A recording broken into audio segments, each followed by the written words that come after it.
Good evening and welcome to the Hour of the Time. I'm your host, William Cooper.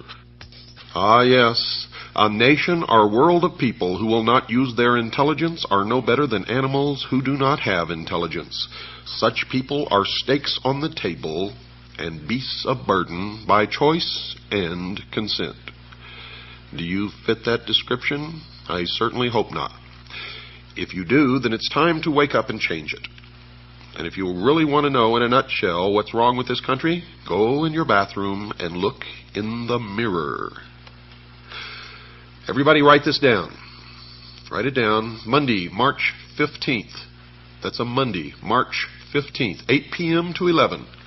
The Lafayette Hotel, 2223 El Cajon Boulevard, San Diego. That's Monday, March 15th, 8 p.m. to 11. The Lafayette Hotel, 2223 El Cajon Boulevard in San Diego. I'm going to be giving a lecture that night entitled The Sacrificed King, and I will prove to you beyond any shadow of any doubt that John F. Kennedy was assassinated by the religion known as Mystery Babylon, specifically by the arm of Mystery Babylon that calls itself the Scottish Rite of Freemasonry. I will prove it to you folks. I want to see you. I want to meet you. I want to shake your hand. I want to see who my radio audience is. If you're a CAGI member, I specifically really look forward to meeting CAGI members. You are my heroes. You are the ones who do the dirty work, who are constantly digging out and sending in information. So if you're a CAGI member, I want to meet you. I want to see you. I want to shake your hand. If you're just a listener to this show, I still want to meet you. I want to shake your hand. I want to see you. And you're going to want to hear and see what I have to say and show you on Monday, March 15th at 8 p.m. at the Lafayette Hotel, 2223 El Cajon Boulevard in San Diego, California. The price of admission is $40. If you're a CAGI member, it's $30. CAGI members get a 25% discount to this lecture. Sometimes CAGI members get a bigger discount, but this is all I was able to negotiate with the promoters of this event in San Diego. By the way, I will be there all weekend. I will be there the 13th, 14th, and 15th. Actually, I'll be there the 12th, 13th, 14th, and 15th. I'll have a room at the hotel. If you want to come earlier, I'd like to meet you. I'd like to sit down and talk to you. I plan on having some conferences with some good people, some patriots in my room.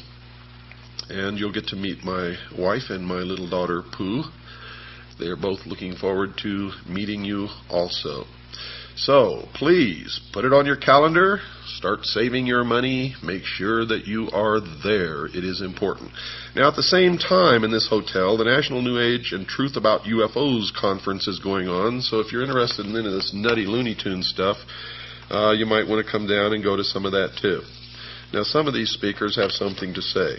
Most of them, however, are as nutty as a fruitcake, and so is what they say. I know. I've been to many of these. I've talked to these people so many times, it's pathetic. I've sat in and listened to them, and you talk about lies and deception and just plain old bullshit. You hear a lot of it at these conferences. But don't get me wrong, folks, because sometimes it's a lot of fun. I mean, sometimes Looney Tunes is just fun. Escape from the real world a little while and listen to some of these people.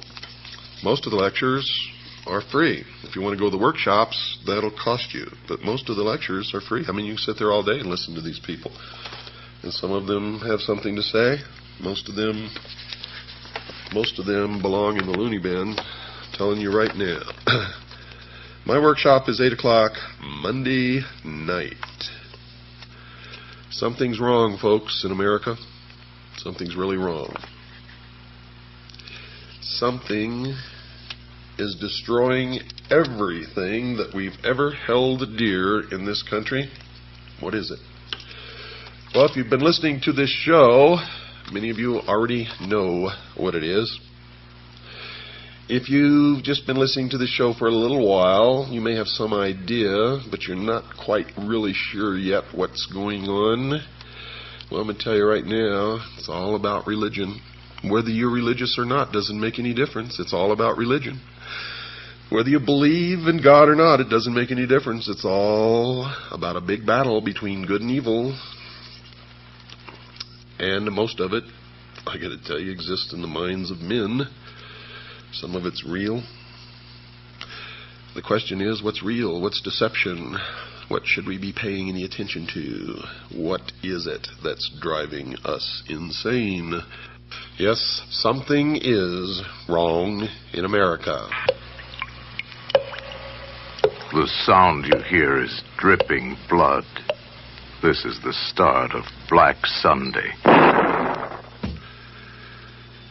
Today's newspapers, folks, are full of stories about the rampant rise in divorce rates, the increasing abuse of children by some parents, increases in the incidence of rape pornography being read by an increasing number of people, more crimes against property, demands for world government, urgings for national borders to fall, Christian churches being closed because they will not seek licensing by the state, etc., etc., etc., and I could go on and on and on and on and on. But why? Why are these things happening? Why are all of the legacies of the past, the family, national borders, the right to practice any chosen religion, the right to private property, among other things, under such an attack? Is it possible that there are actually people and organizations who really want to change the basic order of things? Well, my regular listeners know the answer to that. Clues to the answers to these questions, folks, can be gleaned from some comments made by people and organizations that are talking about these wide-ranging changes in the nature of our lifestyle. An Associated Press dispatch on July the 26th, 1968 reported this, quote, New York Governor Nelson A. Rockefeller says as president he would work toward international creation of a new world order, unquote. And you thought George Bush coined that phrase? Surprise, surprise. On January the 30th, 1976, a new document called the Declaration of Interdependence was introduced to the American people, and it was signed by 124 traitors. 32 senators and 92 representatives, altogether 124 traitors in Washington, D.C., and it read in part, quote, 2 centuries ago, our forefathers brought forth a new nation. Now we must join with others to bring forth a new world order, unquote. And you thought George Bush coined that phrase. Surprise, surprise. Another individual who has commented is Henry Kissinger, probably the greatest traitor this nation has ever known, former Secretary of State. According to the Seattle Post-Intelligence of April 18, 1975, Mr. Kissinger said, quote, Our nation is uniquely endowed to play a creative and decisive role in the new order which is taking form around us, unquote. George Bush gave the commencement address at Texas A&M University on May 12, 1989, and he used similar words as well. His speech was on the subject of Soviet-American relations, and he was quoted as saying in part, quote, Ultimately, our objective is to welcome the Soviet Union back into the world order. Perhaps the world order of the future will truly be a family of nations, unquote. Historian Walter Mills maintained that prior to World War I, Colonel Edward Mandell House, the major advisor to Woodrow Wilson, the president at the time, had a hidden motive for involving America in the war. The historian wrote this, quote, The colonel's sole justification for preparing such a batch of blood for his countrymen was his hope of establishing a new world order of peace and security, unquote. You see how these people fool themselves? They always say that the end is peace and security, a world utopia. But to get it, they spill more blood than ever has been spilled in history. Each time they try to bring about their utopia, the blood runs in the streets. They're liars. They're hypocrites. They're manipulators, deceivers. They're the worshipers of Lucifer. Adolf Hitler, a socialist and the head of the German government prior to and during the nation's involvement in World War II, is quoted as saying this, quote, National Socialism will use its own revolution for the establishing of a new world order, unquote. Adolf Hitler was a socialist. Nazi means National Socialism. Hitler confided to Hermann Röschning, the president of the Danzig Senate, quote, "National Socialism is more than a religion. It is the will to create Superman," unquote. And what is the number of the man? 666. You see, in the New World Order, only one man will be allowed to live, the new man, the illumined man, and the number of that man is 666. You will see that number increasingly all around you. You will also begin to see pyramids increasingly all around you, and the eye in the pyramid, and the eye alone. And you will see circles with a dot in the center, and you will see obelisks appearing all over the place. And these are not the only signs. There are many, many, many more. They're the signs of the religion of mystery, Babylon. Hitler added this thought, quote, "Well, yes, we are barbarians, and barbarians we wish to remain. It does us honor. It is we who will rejuvenate the world. The present world is near its end. Our only task is to sack it," unquote. Another book on his background quoted his comments that his Nazi party had a hidden purpose, one that was not perceived by the world at large. Mr. Hitler was quoted as saying this, "He who has seen in National Socialism only a political movement has seen nothing, for it is a religion." The humanist religion issued a manifesto in 1933 stating its beliefs about the world in general. It took the following position about the need for the wealthy governments to share their wealth with the less fortunate nations. It is the moral obligation of the developed nations to provide, through an international authority, economic assistance to the developing portions of the globe. Now that is a lie, folks. It means that it's okay for some of us to lay back and do nothing and reap the rewards of the labor of others. That's socialism. That's what it's all about. Communism, socialism, it's the same. And these people, the worshippers of Mystery Babylon, are the original communists. They are international socialism. They invented it. It is their creation. It is their dream of a world utopia. A one-world totalitarian socialist government. The April 1974 issue of Foreign Affairs, the quarterly periodical issued by the Council on Foreign Relations in New York, had an article in it by Richard N. Gardner, the former Deputy Assistant Secretary of State for International Organizations in the Lyndon Johnson and John Kennedy administrations, and he stated this, quote, "We are likely to do better by building our house of world order from bottom up rather than from the top down. An end run around national sovereignty, eroding it piece by piece, is likely to get us to world order faster than the old-fashioned assault," unquote. Even the Communist Party is voicing similar thoughts. The People's Daily World for Thursday, March 9th, 1989, contained an article written by Angela Davis. You remember her? Those familiar with Miss Davis will remember that she was the vice presidential candidate for the Communist Party a few years ago. She currently is a member of the National Committee of the Communist Party of the United States, and she is quoted in the paper as saying, quote, "One underlying effect of anti-communism in this respect is to encourage a certain hesitancy to embrace solutions which call for deep structural socio-economic transformation," unquote. Another communist, Alexei Kovylov, spoke at an evening meeting held at WinStar, Colorado, in August 1985, and gave the participants in attendance a surprise presentation. He spoke about the 12th World Festival of Youth and Students held in Moscow a few months prior to his lecture. He said, quote, "There were 3 programs. The first was political and dealt with the various issues of peace and disarmament. The second was dedicated to environmental issues and to the new international economic order," unquote. The alleged need for a change in the basic way things are done is consistent with the teachings of the father of communism, Karl Marx. He's not really the father of communism. but it's a name that's been tagged onto him. You see, he was just a hack writer hired by the mystery religion of Babylon to write the Communist Manifesto. It was not his idea, but he's reaped the benefits of it, if you can call them benefits. But he co-authored the Communist Manifesto with Frederick Engels, another hack writer, in 1848. Mr. Marx wrote that the communists, quote, openly declare that their ends can be attained only by the forcible overthrow of all existing social conditions, unquote.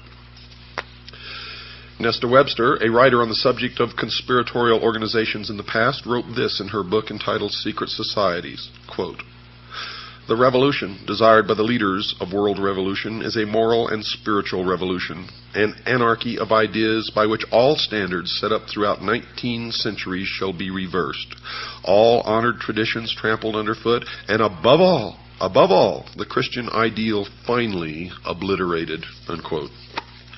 Some of the Catholic popes in the past have commented on the major changes coming in the future. One such pope was Pope Pius XI, who wrote the following in 1937.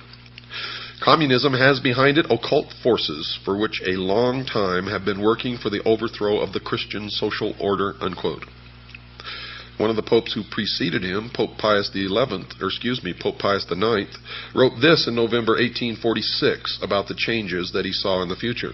Quote, that infamous doctrine of so-called communism is absolutely contrary to the natural law itself, and if once adopted, would utterly destroy the rights, property, and possessions of all men, and even society itself, unquote. Now, don't get all worked up about what the Pope says, because they have succeeded now with this Pope in putting one of their own upon the throne of the Vatican. It had long been their dream, and now it is true. And the bans have been lifted against Catholics joining secret societies. Many of the hierarchy of the Vatican belong to the secret societies, the Freemasons, Propaganda II, etc., etc., etc. You will find an obelisk, the symbol of the phallus, the penis of Osiris, in the Vatican courtyard. If you don't believe me, go look. Another individual who wrote about the future was Dr. Jose Arguelles of an organization known as the Planet Art Network. Dr. Arguelles wrote, quote, also implicit in all these events is a call for another way of life, another way of doing things, a redistribution of global wealth, in short, a new world order, unquote. Now, just what the future society was that these people are talking about was described in a brief manner by Marilyn Ferguson in her book entitled The Aquarian Conspiracy, and she wrote this, quote, the new world is the old, transformed, unquote. Another clue about what is in store for the future world was offered by Dr. James H. Billington, who received his doctorate as a Rhodes Scholar. Where have you heard that before? You have a Rhodes Scholar sitting in the Oval Office right now. Received his doctorate as a Rhodes Scholar at Oxford University and has taught at Harvard and Princeton universities. He wrote this in his book entitled Fire in the Minds of Men. Quote, this book seeks to trace the origins of a faith, perhaps the faith of our time. What is new is the belief that a perfect secular order will emerge from the forcible overthrow of traditional authority, unquote. You hear that? They believe a perfect secular order will emerge. Nothing perfect will ever emerge from the minds of imperfect men, and no men will ever be ruled by other imperfect men in any kind of a perfect utopian order, secular or otherwise. That is why we must be eternally vigilant. Eternally vigilant.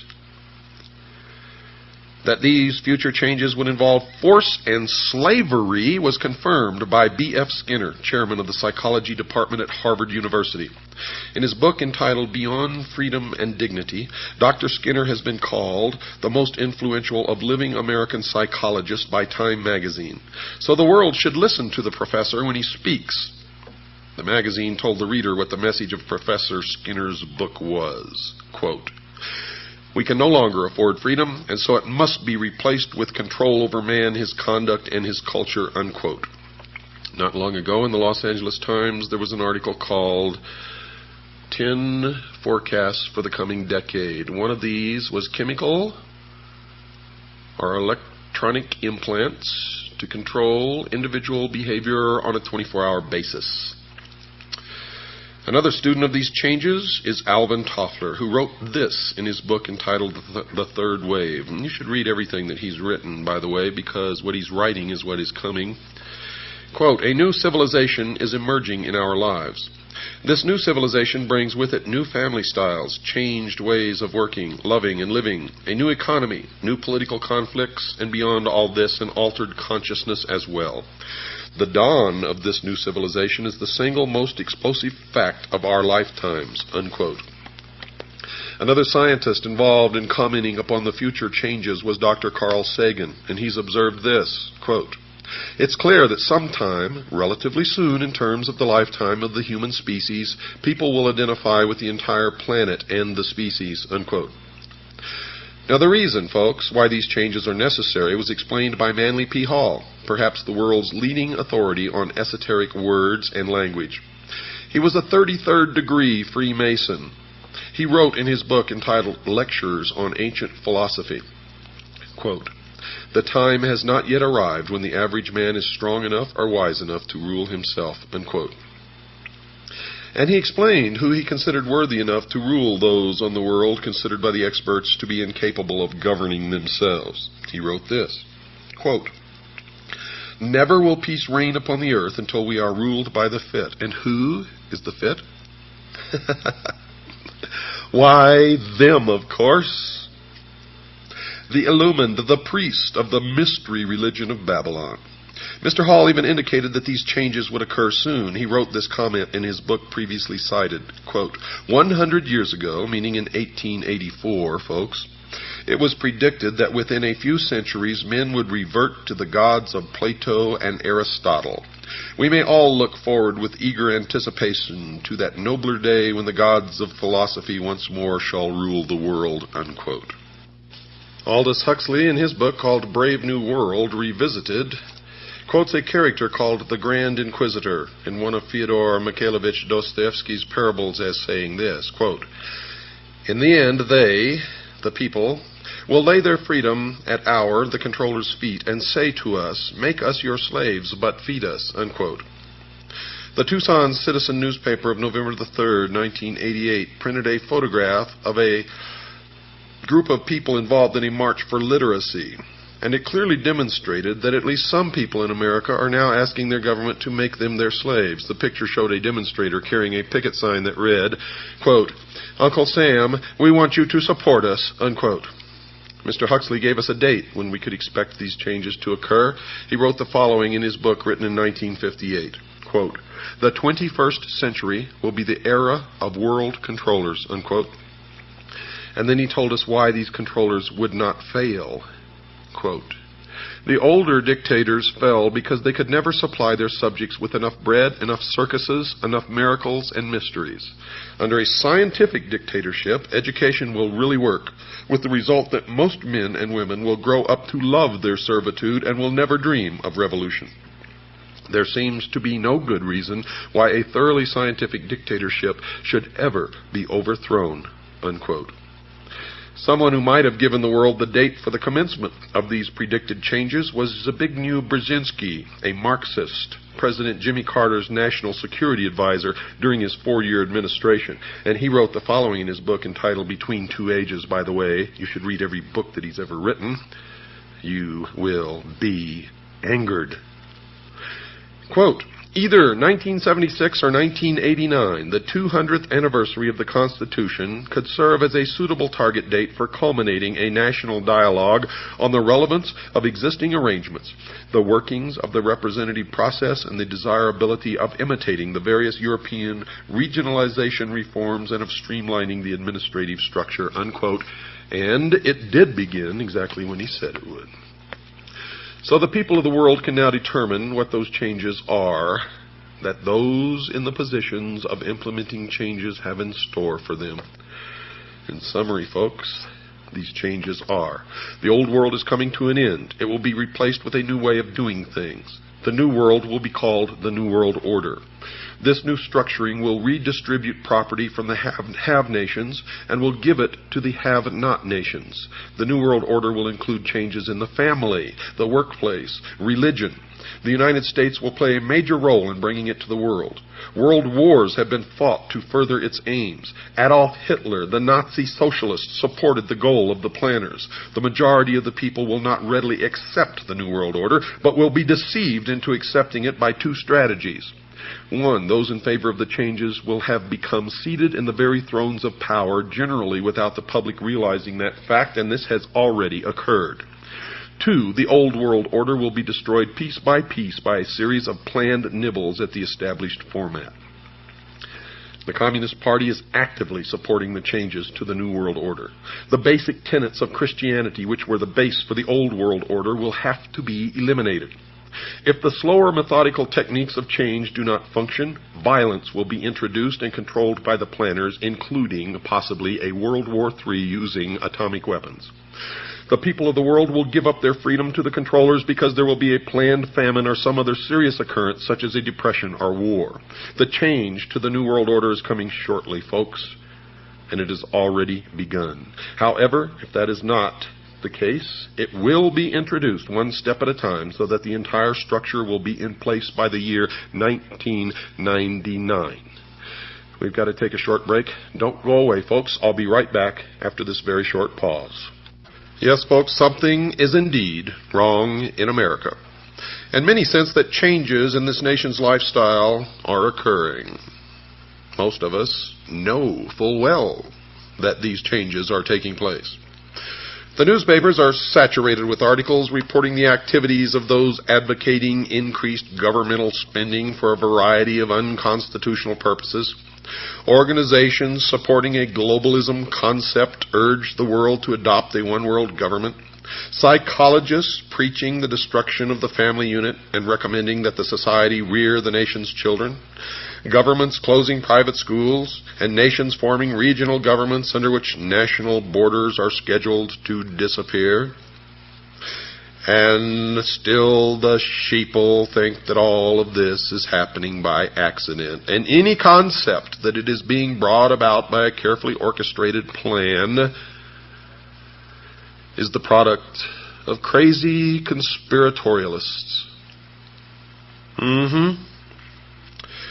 Since these changes appear to be part of the new philosophy known as the New World Order, anyone desiring to know the future has to become familiar with this new phrase and what it portends for the world of tomorrow, and you will quickly see that it is the result of a well-thought-out, well-conceived, and well-orchestrated plan. Indeed, it is called the Great Work. As an indication that major changes are coming in tomorrow's world, one of the current trends mentioned is the call for a one-world government. And one of those supporting this leap forward is Norman Cousins, president of the World Federalist Society, and he's on record as saying this, quote, "World government is coming. In fact, it is inevitable. No arguments for it or against it can change that fact," unquote. And I say that is a lie. 240 million Americans standing up in concert with each other, holding a rifle in their hands, can stop it instantly in its tracks. And that's the truth of why we were given the second article in amendment to the Constitution. It has nothing to do with hunting or preserving your private property. It has to do with preserving our freedom. The goal of a one-world government, folks, is not a new thought.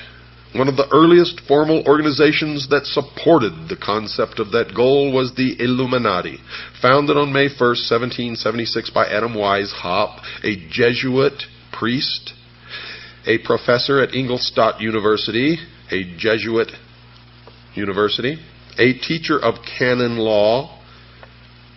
Professor Weishaupt was quoted as saying this, quote, "It is necessary to establish a universal regime and empire over the whole world," unquote.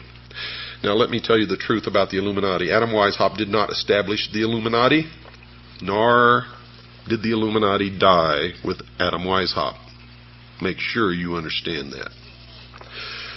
A more modern organization that supports the coming changes is the Masonic order, called simply the Freemasons, or for short, the Masons. Has nothing to do with bricklayers, folks. The term originally comes from the French, Free-Mason, which literally means the sons of light. This worldwide fraternity has members in America, as will be discussed, and they too support a call for a one-world government. One who has written about this secret organization is Paul Fisher, and he says this about them in his book entitled Behind the Lodge Door, quote, "Masonry will eventually rule the world," unquote. Benevolent fraternal organization? Albert Pike, and you're going to hear an awful lot about Albert Pike during this series, the sovereign grand commander of the Scottish Rite of Freemasonry here in the United States from 1850 to 1891, the man who founded the Ku Klux Klan and B'nai B'rith, wrote a book entitled Morals and Dogma. And when and if you can find that book, don't pass it up, buy it and read it. Mr. Pike has been praised by his fellow Masons as a member almost without parallel in the history of the Masonic order.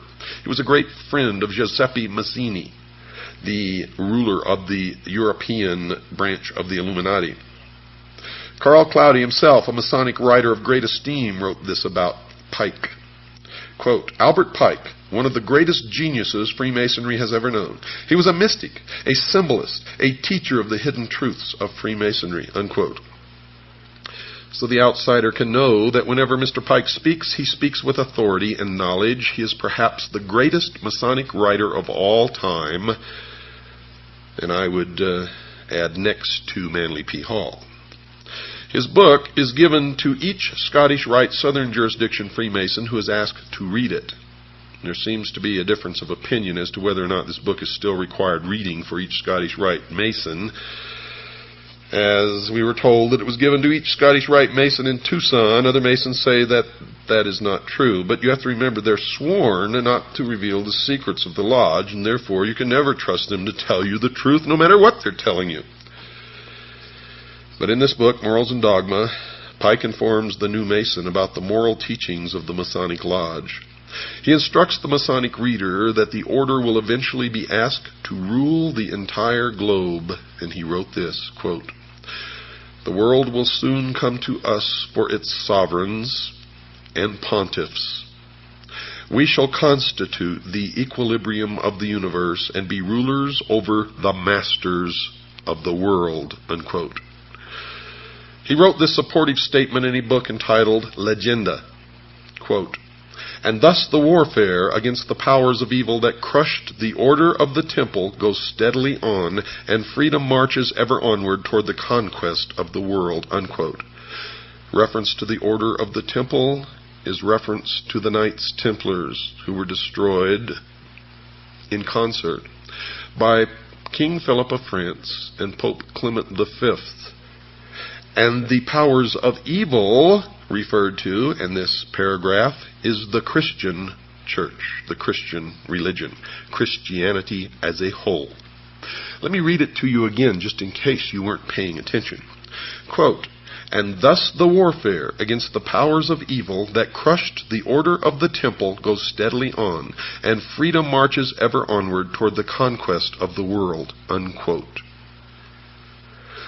The order of the temple Mr. Pike was writing about was the Knights Templar, which was, according to him, quote, "devoted to the cause of opposition to the tiara, the Pope's triple crown, and the crown of kings," unquote. Well, then is it any wonder that the King of France and the Pope crushed the Templars in France?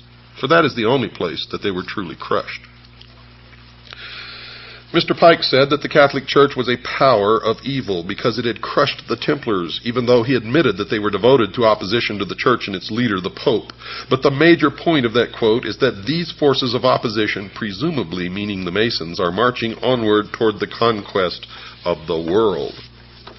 Mr. Pike repeated his devotion to the conquest of the world with this comment at the end of his book entitled Morals and Dogma, quote, "Such, my brother, is the true word of a Master Mason, such the true royal secret, which makes possible, and shall at length make real, the holy empire of true Masonic brotherhood, unquote. Now, all of you Master Masons out there who've been writing me letters, don't write to me anymore. You are my enemies. And if I can, I will destroy you. Don't write to me and profess your innocence, for your own have proclaimed your guilt. And if you are truly innocent, then you're just a foolish dupe, and you better get out while you can. The major worldwide movement that champions a one-world government, folks, under a religious leader is a new phenomenon occurring worldwide called the New Age movement, a creation of Freemasonry.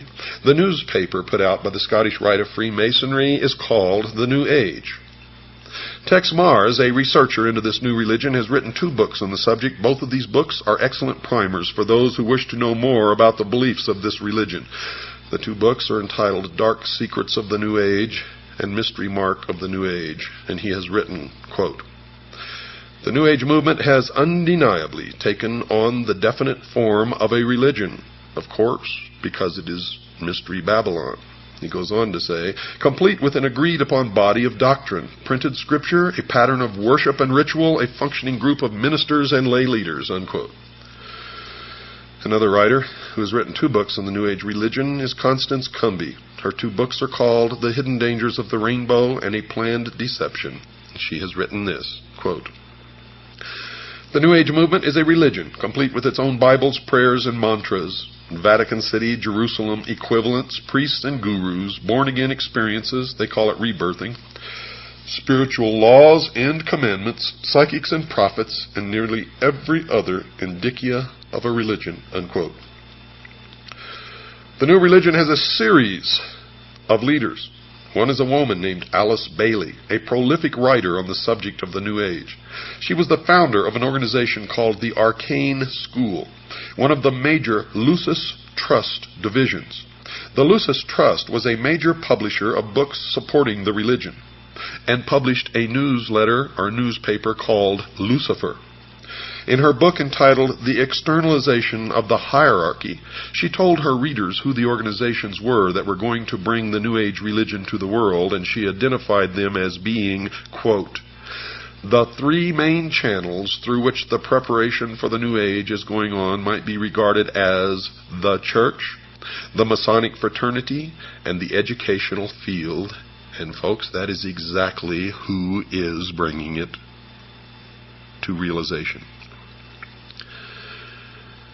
The main thrust of this program is going to be to examine only one of the 3 organizations mentioned by Alice Bailey, that being the Masonic fraternity.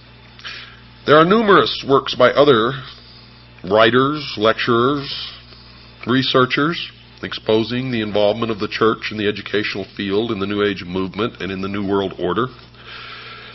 So I'm not going to attempt to duplicate those efforts. However, only a few are aware of the involvement of the Freemasons, and that is why I have chosen to concentrate on that organization, Mystery Babylon.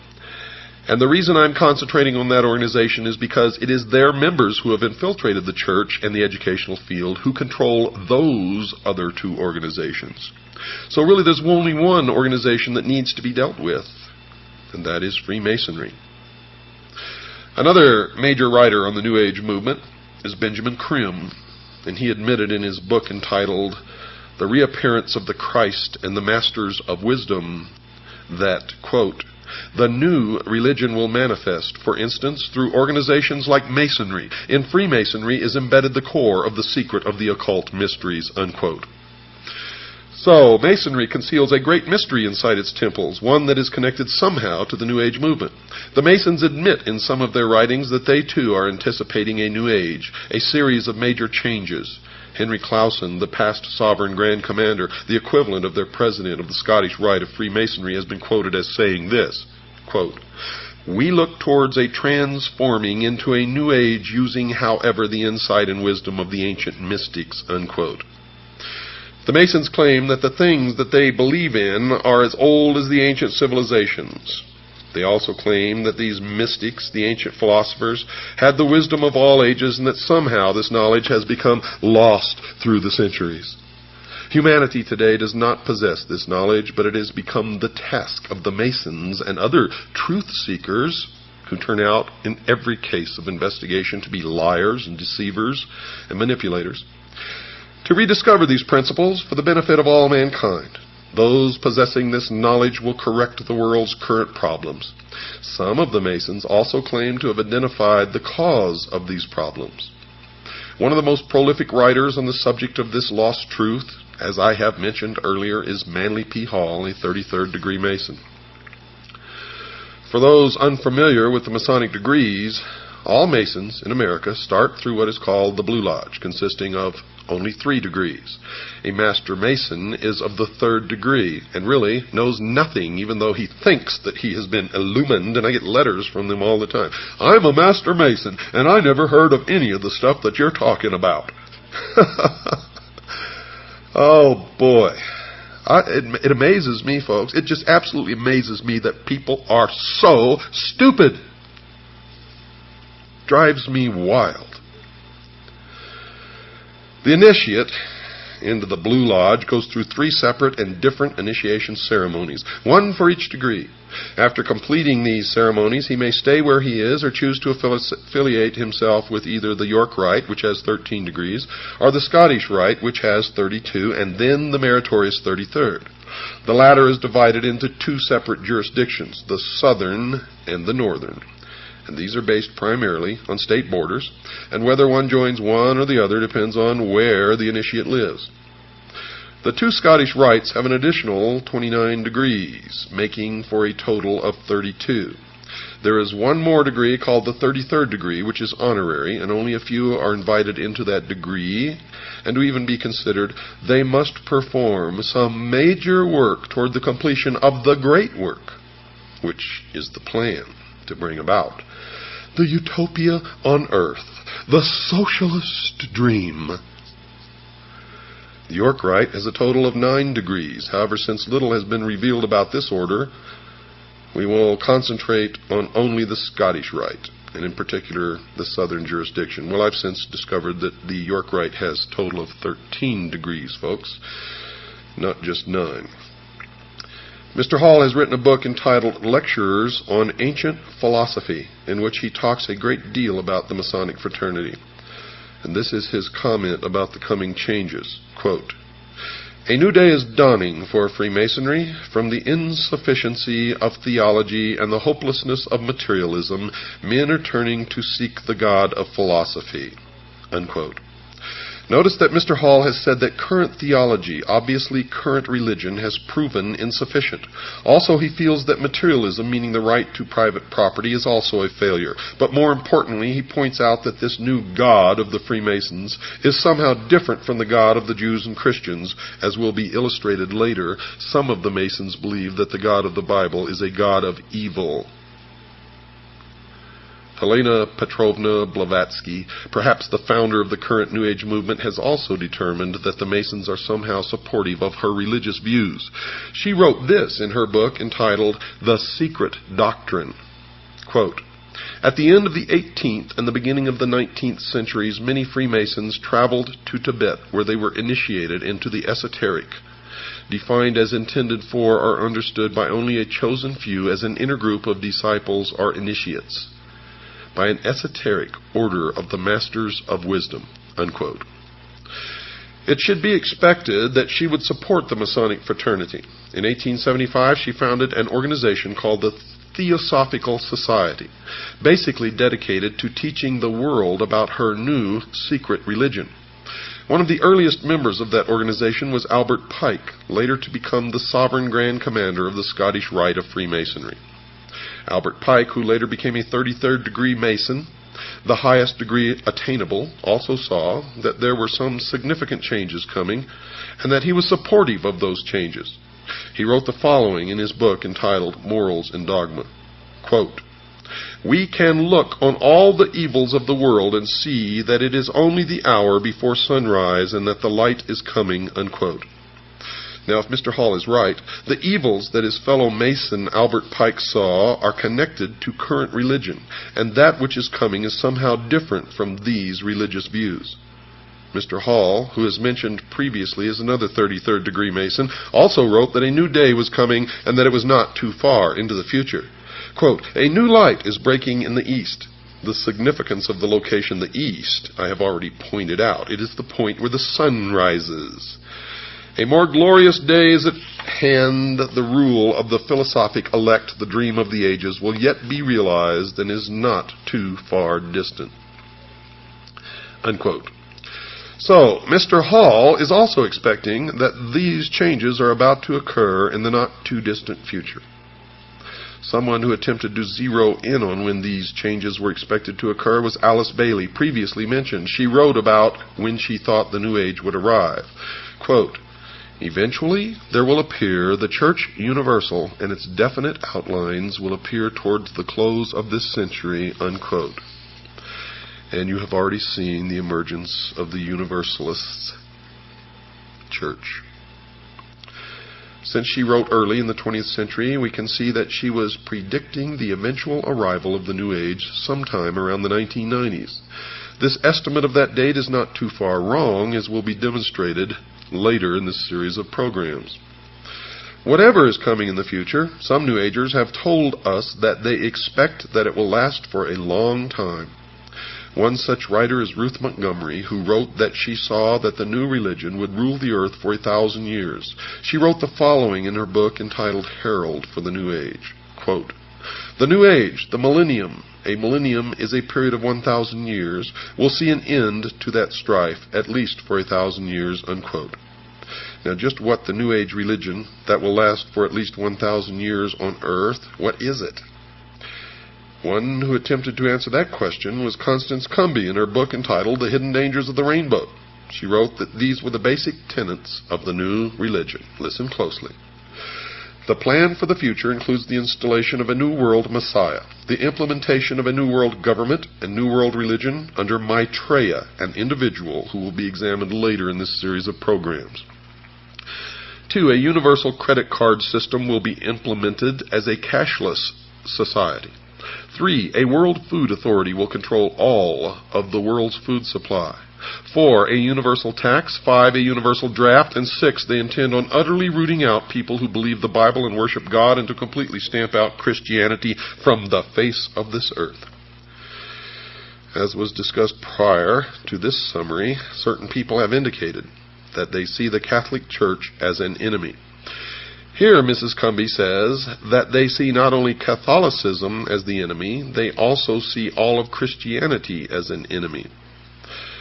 Whatever the New Agers believe in, folks, it appears to be growing in popularity. Bantam Books, one of this nation's leading publishing houses, has reported that the sales of their New Age titles has increased tenfold in the past decade. Time magazine reports that the number of New Age bookstores has doubled in the past 5 years to a total of about 2,500. According to an article in Forbes magazine, quote, "Publishers estimate that total sales of New Age titles today are at least $100 million at retail," unquote. So, whatever they believe in, many believe in it. But perhaps the most insightful comment about the nature of what the New Age religion believe in and who they worshipped as their God was written by Mrs. Cumby in her book entitled The Hidden Dangers of the Rainbow. She wrote that they had, quote, "the intent of bringing about a new world order, an order that writes God out of the picture and deifies Lucifer," unquote. So if Mrs. Cumby and the other writers on the subject are right, the New Age movement needs to be studied in some depth. We know that the goal of Freemasonry, at least that which is stated, is to bring about the new man, the illumined man, and the number of the man is 666.